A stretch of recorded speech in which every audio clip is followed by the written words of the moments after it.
Primer libro de Reyes, capítulo 19, versículo 9 y versículo 13. Del 9 saltamos al 13. Dice la palabra de Dios: y allí se metió, ¿dónde? ¿Dónde se metió? En una cueva. Está hablando del profeta Elías. Entonces podemos decir, y allí Elías se metió en una cueva. ¿Ahí dónde? En el monte Horeb. Allí se metió en el monte Horeb Elías. ¿Dónde se metió? Donde pasó ¿qué? La noche, toda una noche. Y vino a él palabra de Jehová, el cual le dijo. ¿Cómo le dijo Dios? ¿Usted cree que se lo diría así tan suavecito y tan tierno como usted lo está diciendo? ¿Qué haces aquí, Elías? Yo creo que suena como más exhortación a regaño. Versículo 13. Versículo 13. Y cuando lo oyó Elías, ¿qué hizo? Cubrió su rostro con su manto y salió, es decir, salió fuera de la cueva y se puso a la puerta de la cueva. Y aquí vino a él una voz diciendo, ¿cómo le dijo? O sea que ya fue una segunda vez. Y yo creo que esta segunda vez fue más fuerte todavía. Y perdóneme que me haya saltado otros textos, es que voy a estos que me interesan. Pero las dos veces que Dios le pregunta a Elías, ¿qué haces aquí? Elías responde de la misma forma. He sentido un vivo celo por Israel porque han matado a sus profetas y me buscan a mí para quitarme la vida. O sea, le respondió de la misma manera. Y es triste, hermano, que aún a nosotros en este tiempo Dios tenga que repetirnos lo mismo una y otra vez. Y porque nos ama, Él nos repite. ¿Cuántas veces los papás y las mamás que están aquí no le hemos dicho a los hijos, no te digo más? Pero al rato le estamos dando la misma cantaleta otra vez. Porque queremos corregirlos, porque los amamos. Hermano, Dios tiene que repetirnos lo mismo hasta que no cambiemos nuestra actitud. Hasta que no entendamos que nuestra vida, nuestra familia y nuestra casa están en las manos de Dios. Eso lo sabemos, pero a veces nos falta entenderlo. Una cosa es saber y otra es entender. Y con nuestras reacciones, nuestras acciones, nuestra actitud, demostramos que no hemos entendido lo que confesamos y lo que creemos. Que nuestra vida, que nuestra familia, que nuestra casa está en las manos de Dios. Y que todo lo que pasa es porque Dios lo permite. Y no te estoy hablando solo de las cosas buenas. No te estoy hablando solo de las cosas agradables, de las bendiciones, sino también de las cosas trágicas, de las crisis fuertes. Como le decía a alguien en estos días, no es que Dios nos envíe problemas, no es que Dios nos envíe crisis, porque Dios no quiere eso para nosotros. Es que Él permite que Satanás lo haga por propósito, para que nosotros crezcamos, maduremos y dependamos de Dios. Porque necesitamos entender, hermano, que Dios no está obligado a darnos todo lo que le pedimos. Yo todos los días le pido a Dios y le pedí a Dios que me guardara de accidente y tuve un accidente. No quiere decir que Dios no me escuchó. No quiere decir que Dios no estuvo conmigo. Él está allí. Pero si Él lo permitió es porque tiene un propósito. Esa es nuestra reacción, hermano, en medio de la crisis, de las pruebas. Tener claro que Dios tiene el control de nuestra vida y de nuestra familia. Necesitamos entender que la última palabra la tiene Dios. La última palabra. Y Jesús nos enseña esto. Cuando estuvo en el huerto Getsemaní orando, horas antes de ser arrestado, Él le dijo, Padre, pasa de mí esta copa sin que yo la beba. En otras palabras, si hay otra manera de morir por la humanidad que no sea esta tan horrenda que me espera, la cruz, los clavos, la corona de espinas, los azotes, si es posible salvar, redimir a la humanidad de otra forma, haz lo posible. Pero él termina diciendo, pero no se haga como yo quiera, sino como tú quieras. Y Dios Padre terminó haciendo como él quiso. Esa era la manera como estaba determinado. Hermano, y es que necesitamos, y mire que me estoy incluyendo, no piense que yo quiero ser más espiritual que todos ustedes. Yo soy humano al igual que usted y reacciono humanamente. Pero hasta que no entendamos, necesitamos entender que tu vida y mi vida está trazada en el libro de Dios allá en el cielo. Porque eso fue lo que dijo el rey David: mi embrión vieron tus ojos, y en tu libro estaban escritas todas las cosas que habían de formarse sin faltar una de ellas. Cuando tú y yo le entregamos nuestra vida a Dios, ¿cuántos aquí le han entregado la vida a Dios? Ya el diablo no puede hacer lo que le venga en gana con nosotros. ¿Quién controla tu vida? Pregúntale al que está al lado tuyo, ¿quién controla tu vida?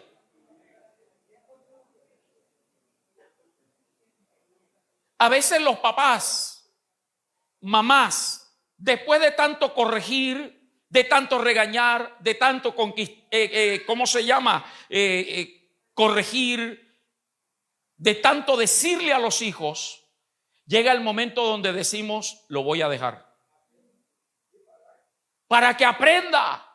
Porque estamos tratando de enseñarle por nuestras experiencias pasadas, pero los hijos no aprenden y los dejamos. Y aunque los dejamos y caen y se golpean y hacen y vienen llorando, jamás les cerramos los brazos, sino que se los abrimos. Así hace Dios con nosotros.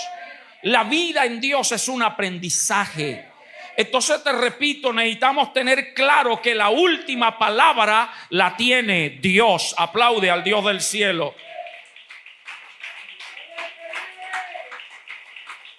Pero también hay que tener claro que como Él tiene la última palabra, hasta que Él no te diga lo contrario, tú no debes dejar de orar con fe. Amén.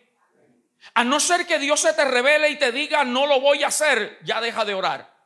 Pero mientras Dios no te diga que no lo va a hacer, usted tiene que creer hasta el último momento para no resignarnos, hermano, como lo hizo Elías. Elías se resignó. ¿Qué haces aquí? Estaba metido en una cueva. ¿Qué haces aquí? Estaba viendo la gloria de Dios, pero todavía estaba allí. ¿A qué se resignó? Hagamos un poco de historia bíblica. Esta historia empieza en el capítulo 17 del primer libro de Reyes, para que usted lo lea con calma en su casa. Dios habla a Elías que detenga la lluvia. Elías detiene la lluvia, gloria al Señor. Usted sabe lo que sucedió. Luego Elías se enfrenta a los profetas falsos de Baal y termina mostrando que el único verdadero Dios de Israel es Jehová de los ejércitos, y no era Baal. Y toma a los profetas falsos de Baal, ¿y qué hace con ellos? Les corta el cuello, los degolla. 450 profetas. Cuando la reina malvada Jezabel se enteró de lo que Elías había hecho con los profetas, ella dijo: mañana a esta hora yo le voy a cortar el cuello a Elías también. Y eso fue lo que asustó a Elías. Por eso Elías se metió en una cueva. Por eso Elías andaba huyendo. Elías tenía temor, estaba resignado, hermano. Y es que nosotros por eso necesitamos de Dios todos los días. A Dios no hay que buscarlo solo cuando tenemos problemas. Búscalo antes de que el problema llegue, para que te fortalezcas en Dios. Porque tú y yo, por mucho que Dios nos use, por muy consagrado que seamos, por mucho ministerio, por muchos años y madurez espiritual que tengamos, seguimos siendo seres humanos. Seguimos teniendo debilidades, temores, miedos, inseguridades. Y usted y yo sabemos quién era Elías. Elías es uno de los profetas más representativos en Israel. Elías, un hombre que detuvo la lluvia por 3 años y medio hasta que él no volvió a declarar. Elías, un hombre que multiplicó la harina y el aceite de una viuda. Elías, un hombre que resucitó a un muerto, al hijo de la viuda. Elías, un hombre que hizo descender fuego del cielo. Elías, un hombre que enfrentó al rey Acab, a todo el ejército de Acab, a todo el pueblo y a 450 profetas falsos, un hombre lleno de autoridad, ahora sale huyendo ante la amenaza de una mujer. Para que se dé cuenta, hermano, hay cosas que nosotros vencemos con facilidad, pero Satanás conoce la debilidad de cada uno de nosotros. Yo les he dicho tantas veces que el diablo no te va a tentar ni te va a atacar por lo que él cree que no te va a hacer daño. Él siempre buscará la manera de afectarte donde él sabe que tú eres débil. ¿Por qué? Porque el diablo a veces nos conoce más que nosotros a nosotros mismos. Y hay gente, y no te estoy hablando de que te va a atacar solamente a través de enfermedades, de crisis financieras o del matrimonio o de los hijos. El diablo sabe que aquí hay gente débil con la lengua. Y cuando hablo de la lengua no estoy hablando solo de chismosos. Estoy hablando de gente que habla apresuradamente, reacciona. Y por eso siempre te coloca gente que te haga sacar el carácter para que tú empieces a hablar. Y la Biblia dice que en la mucha palabra no falta el pecado. Entonces, como él anda como león rugiente a nuestro alrededor, él conoce por dónde somos débiles, por dónde nos puede meter en una cueva de temor, de miedo, de inseguridad. Pero hoy Dios te dice, no te resignes. Tú tienes un Dios grande y un Dios poderoso que tiene el poder para librarte.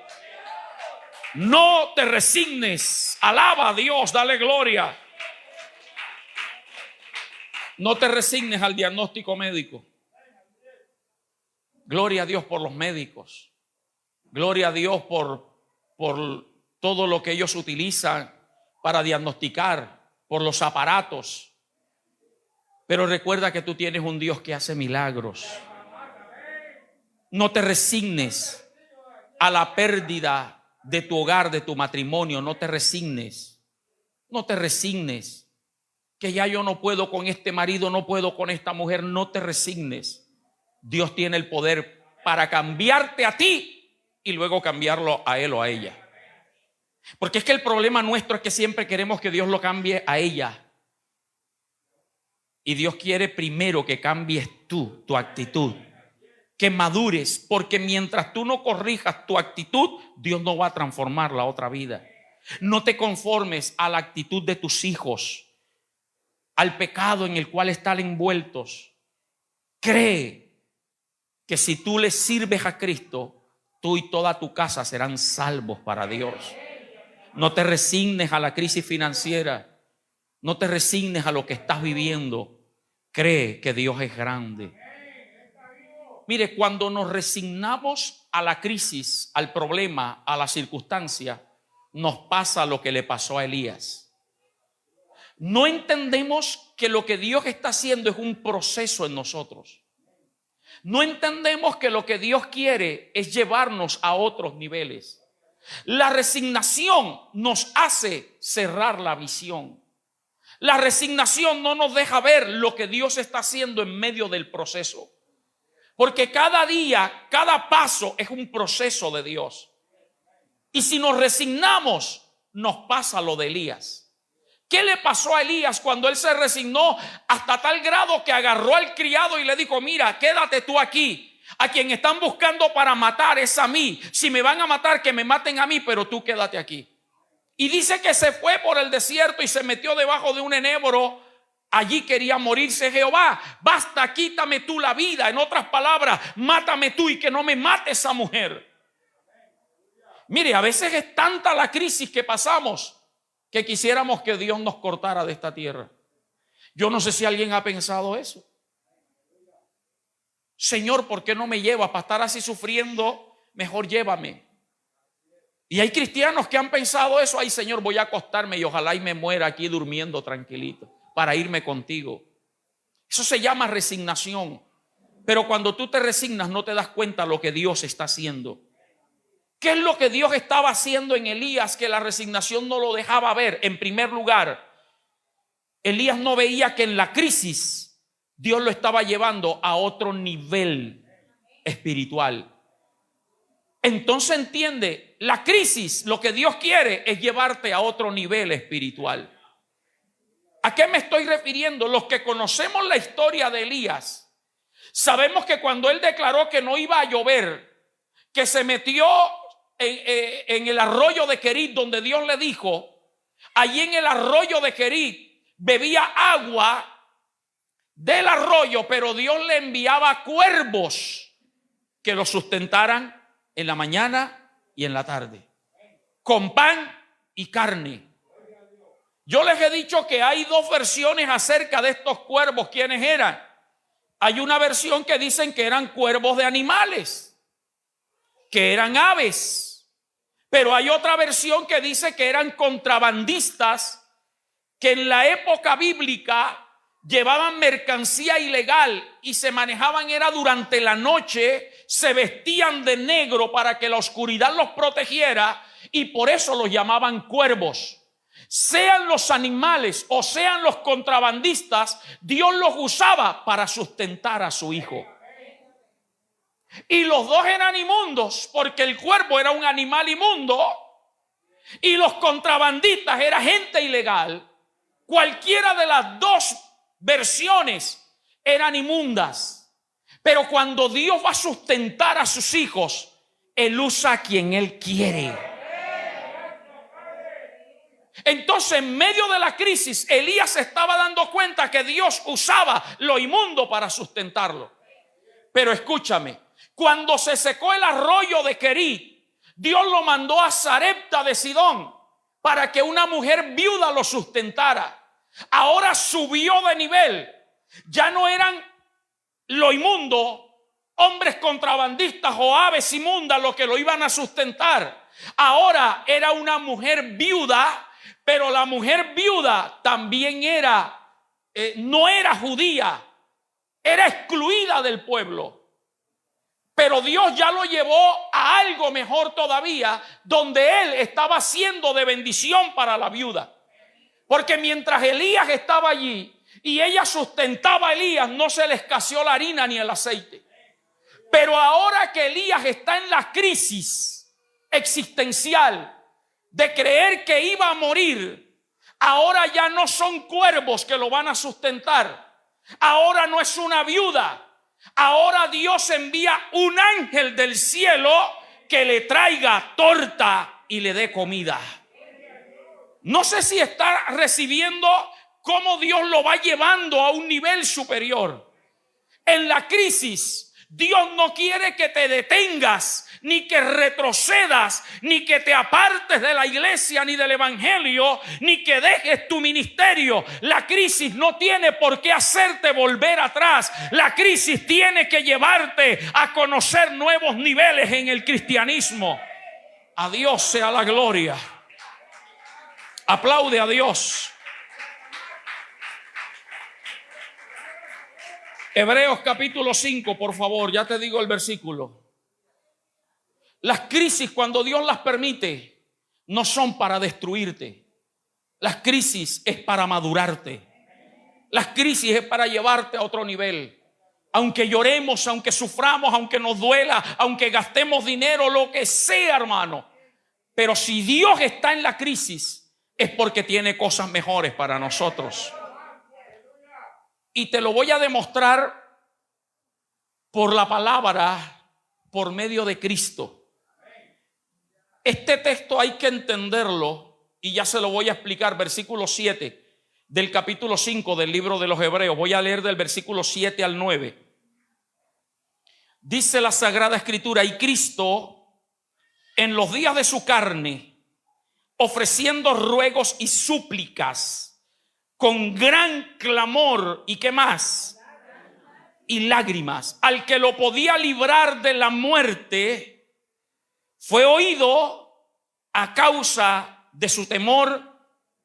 ¿Qué le parece si lo leemos? Leamos todos otra vez el versículo 7. Y Cristo, en los días de ¿qué? Vamos a ir entendiendo. Cristo, el Mesías, el Hijo de Dios, pero cuando se hizo carne, su humanidad, ofreció ruegos. ¿Y qué más? ¿Cuántos le han rogado y han suplicado a Dios? O sea que entendemos lo que estaba haciendo Cristo con gran clamor. ¿Y qué más? ¿Sabe cuándo pasó esto? En Juan 17 y en Mateo 26. Antes de ser arrestado, Él suplicó, Él rogó, Él lloró: Padre, si es posible, pasa de mí esta copa. Pero ¿sabe qué me impresiona? Le dice: ¿fue oído? ¿Lo oyó el Padre o no lo oyó Yemine? Lo oyó. Lo que quiere decir que tus lágrimas, tu ruego, tu súplica, Dios sí la oye. Pero espérate, no me digas amén todavía. Que aunque te las oye, a veces no te las concede. Versículo 8. Y aunque era hijo, por lo que padeció, aprendió. Aunque el padre lo oyó, le dijo: igual vas a padecer. Pero impresionante, aunque era hijo, como está hablando de la parte humana de Jesús, el 100% hombre tuvo que padecer para aprender a obedecer. Es decir, que a veces la crisis, el sufrimiento, el dolor, aunque lloramos, aunque gemimos, aunque clamamos, Dios nos escucha, pero Él nos deja para que aprendamos a obedecer. ¿Me estoy haciendo entender? Tu crisis no es para matarte, no es para destruirte, es para enseñarte a obedecer. Y cuando tú y yo estamos en ese proceso de aprendizaje, de obediencia, versículo 9, por favor, dice: y habiendo sido ¿qué? Perfeccionado, vino a ser autor de eterna salvación para todos los que le obedecen.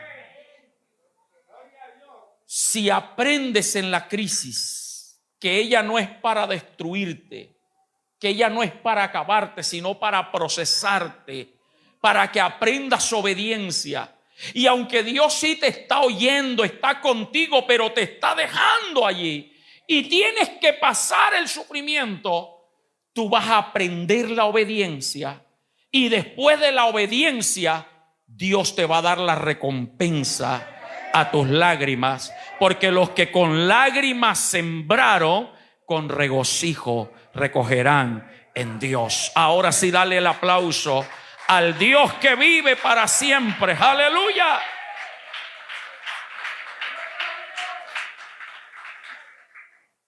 Entonces, amados, en primer lugar, la crisis lo que hace es llevarnos a otro nivel. Pero como Elías estaba resignado a que se iba a morir, a que esa mujer lo iba a matar, no se daba cuenta que Dios lo estaba llevando a niveles mejores. En segundo lugar, Elías, por la resignación, no entendió que cuando Dios alimenta a alguien es porque le está dando esperanza de vida. Que cuando Dios alimenta a alguien es porque le está dando esperanza de vida. Porque yo creo que Dios podía hacerlo. Tranquilo, Elías, Jezabel no te va a matar. Yo soy el que te voy a matar. Así como Moisés lo llevó a un monte y allí murió y lo enterró Dios mismo. Pero Elías no entendía que si Dios se tomó el trabajo de enviarle un ángel que lo tocara y le dijera: Elías, levántate. Y Elías se levantó y volteó a mirar y había una vasija con agua y había una torta. Y Elías comió, bebió. El que quiere morir no come ni bebe. Pero él comió, bebió y se acostó a dormir otra vez. Y al rato otra vez apareció el ángel, lo despertó y le dijo: Elías, levántate y come. Y se levantó y vio otra torta y otro vaso de agua, una vasija, y se la tomó y comió. La crisis no le daba a entender que Dios le estaba dando comida. Y la comida alimenta. Y si hay comida es porque va a haber vida, va a haber prolongación. Y si Dios te va a prolongar los días, es porque va a cambiar toda la situación a tu alrededor. Y Elías otra vez se iba a acomodar, a dormir. Es lo que diríamos hoy, hermano Francisco. Elías estaba de vida chévere, sabrosa. Cuervos, viuda y ahora ángeles. Hermano, a veces Dios nos pega unas incomodadas porque nos volvemos sabrosos en la vida que llevamos. Como yo tengo mi empleo, mi sueldo, tengo mi comida, voy, vengo y nos olvidamos de que Dios quiere que aprendamos a madurar. Y es Dios el que hace que se pierdan los zapatos en Calzado Bucaramanga para que pidas oración.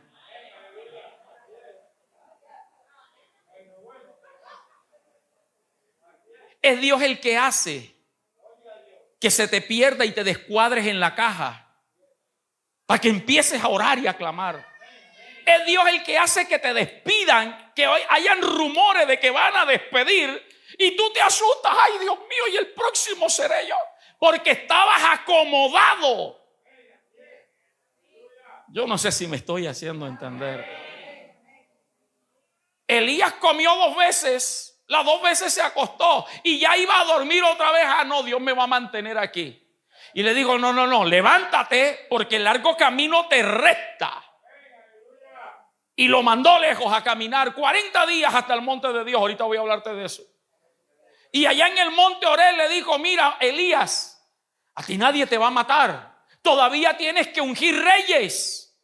Tienes que ungir a Jehú por rey de Israel. Tienes que ungir a Hazael por rey de Siria. Tienes que ungir a Eliseo en reemplazo tuyo. Porque yo todavía tengo planes. Y Jehú lo he escogido para que mate a la casa de Acab. Y el que escape de la espada de Jehú, Hazael lo va a matar. Y el que escape de la espada de Hazael, Eliseo lo va a matar. Le mostró todo el futuro, hermano. La crisis no tiene por qué detenerte ni acabarte. Si Dios te está alimentando, hoy nos está alimentando a través de la palabra.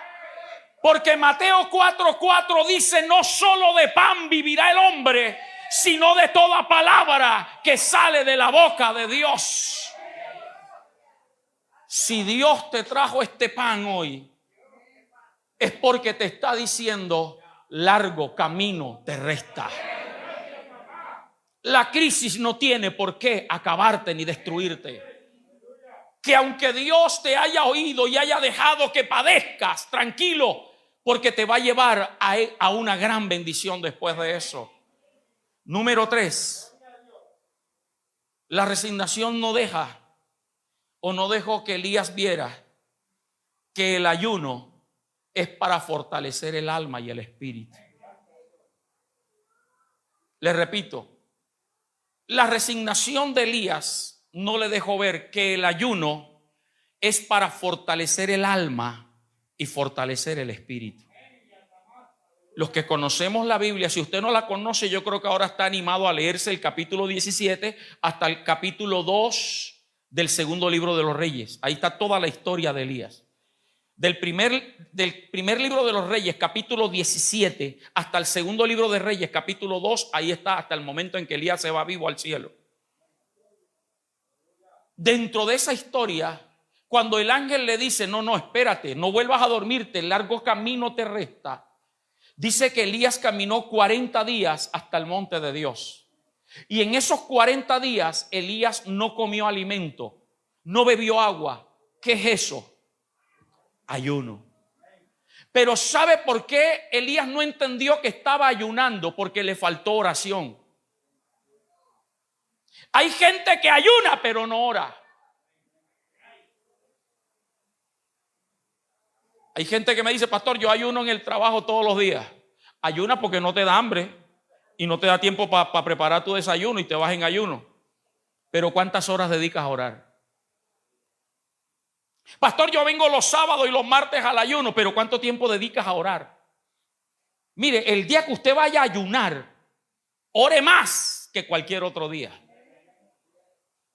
La Biblia no dice que Elías oró en esos 40 días. Supongamos que sí, para no meternos en tertulia teológica y bíblica con los exégetas ni nada de ese asunto.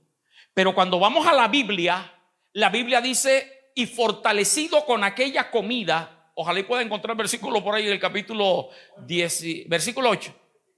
Versículo 8, léalo en voz alta, hermano Francis, si lo ve por ahí o si no, póngalo. Capítulo 19, versículo 8. Y Elías, fortalecido por aquella comida, caminó 40 días y 40 noches hasta el monte Horeb, hasta el monte de Dios. Es versículo 8. Ya lo tenemos ahí. De Primero de Reyes 19. Bueno, vamos a buscarlo acá. Búsquelo en su Biblia. Primero de Reyes. Fortalecido con aquella comida. Ahí está. ¿Sí ve? Se levantó pues y comió y bebió, y fortalecido con aquella comida. Es que cuando Dios te alimenta con una palabra como esta, la palabra tiene que fortalecerte para seguir caminando. Fueron 40 días donde la amenaza seguía, donde la reina malvada Jezabel lo andaba buscando para matarlo, pero él estaba fortalecido. Ya no vio viudas, ya no vio cuervos, ya no vio ángeles, ya no comió durante 40 días y 40 noches. Se fue hasta Horeb, el monte de Dios. ¿Y qué dice el versículo 9? ¿Qué hizo? Y se metió en una cueva donde pasó la noche. Pensemos que sí oró, porque decimos que Elías ayunó, pero la Biblia no dice que oró. Y cuando usted no ora en el ayuno, usted no puede ver lo que Dios quiere revelarle y lo que Dios quiere mostrarle. Porque cuando hay gente que viene a los cultos, hermano, cargado con pruebas, con necesidad, que Dios le hable, pero como queremos que Dios nos hable en base a nuestra necesidad, no nos damos cuenta que Dios nos está hablando de otra manera. Que Dios quiere corregir algo en nosotros.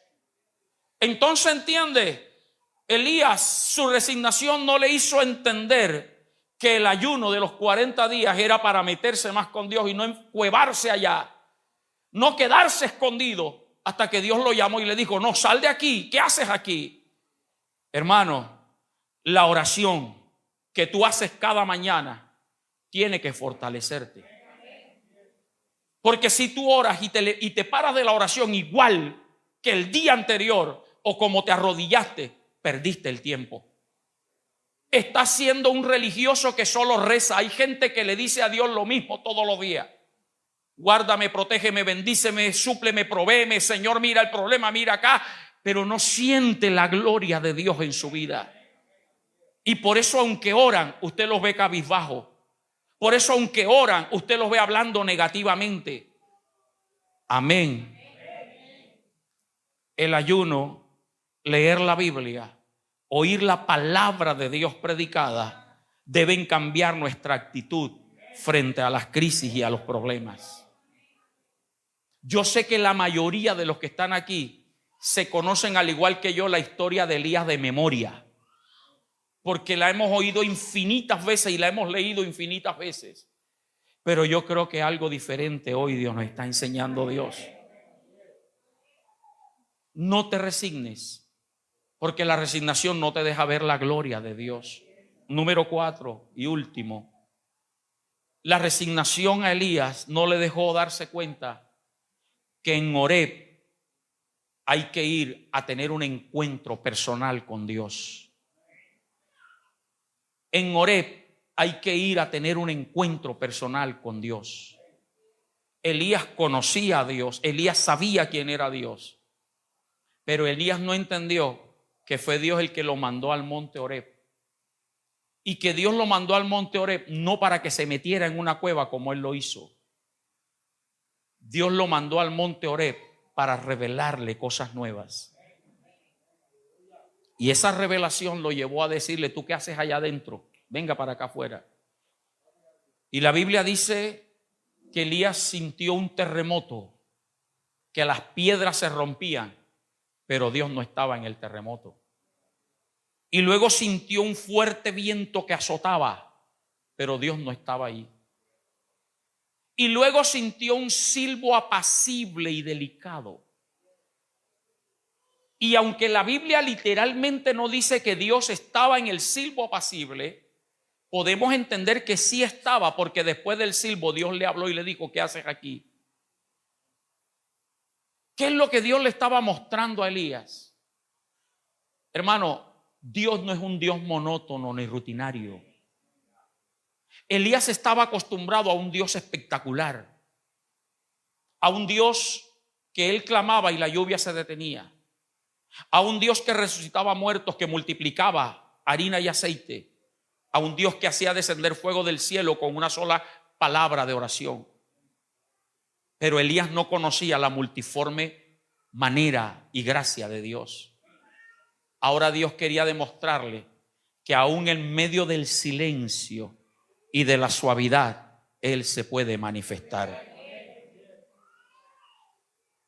Yo les he dicho, hoy día de pronto algunos han escuchado esta expresión: gran congreso tal, apostólico profético, con predicadores de fuego. ¿Qué es lo primero que usted se imagina cuando le hablan de un predicador de fuego? Ojalá y usted sea de los que se imagina que va a hacer descender fuego del cielo y que va a sanar enfermos y va a libertar cautivos. Pero llaman predicadores de fuego a esos que gritan y que ponen mano y que songorotean a la gente y la tiran al suelo y ven en poco gente tirada y le pegan por la cabeza. Por ahí hay un video donde a uno le pegan una cachetada. ¿Usted no lo ha visto? Y cuando ven un predicador suavecito, pero va a predicar el hermano fulano, va a predicar el pastor Jonathan, que no brinca, que no salta, que no corre. Dios se mueve en medio de un silbo apacible y delicado. Tú tienes que aprender a escuchar a Dios cuando vienes a este lugar. Y yo creo que la iglesia necesita, escúcheme, aprender que Dios muchas veces te habla a través del hermano Enrique. Pero el que viene en otra tónica no entiende y siente fastidio. ¿Por qué le digo que Dios nos habla a través del hermano Enrique? Porque la mayoría conocemos el estado de salud de él. El hermano Enrique vive aquí diagonal. Y su venida de allá a su casa diagonal hasta acá lo agita. Él se tiene que quedar allá parado tomando aire, los pulmones. Dios permitió eso para que él viniera a Cristo. Pero a pesar de eso, usted lo ve gritando ahí. Y los que tienen sus pulmones buenos, usted los ve callados. Está bien, de pronto tú eres un silbo apacible y delicado, está bien. Pero te estoy hablando de que Dios te habla a través de él.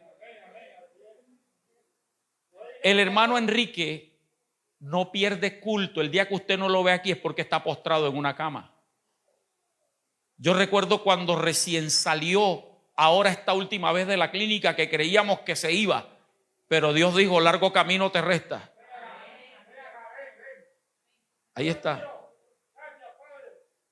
Recuerdo que el primer culto que él vino después de esa hospitalización, igualito así, hasta más sabroso, que yo me le acerqué y le dije: hermano, no se agite, cálmese. Ahí está, no puede, porque hay un gozo. ¿Se da cuenta cómo, hermano? Lo que pasa es que a veces no entendemos ni aprendemos a oír a Dios.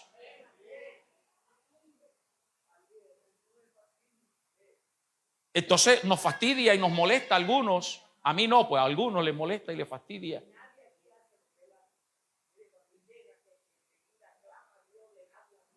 ¿Usted se acuerda el primer día después de la apertura de la iglesia? Después de la pandemia, de la, ¿cómo se llama? Que nos cerraron los templos. De la cuarentena. Que estaban las sillas separadas todavía. Que el hermano Enrique entró por primera vez después de la cuarentena. se paró en la mitad de la iglesia, levantó las manos. Yo dije, Dios mío.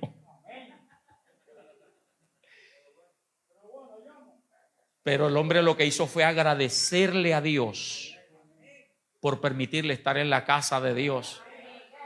Y porque hubo gente sana de los pulmones que murió de COVID. Y él, enfermo de los pulmones, Dios lo guardó. Y por eso, hermano, una vida así como él tiene que estar agradecida todo el tiempo.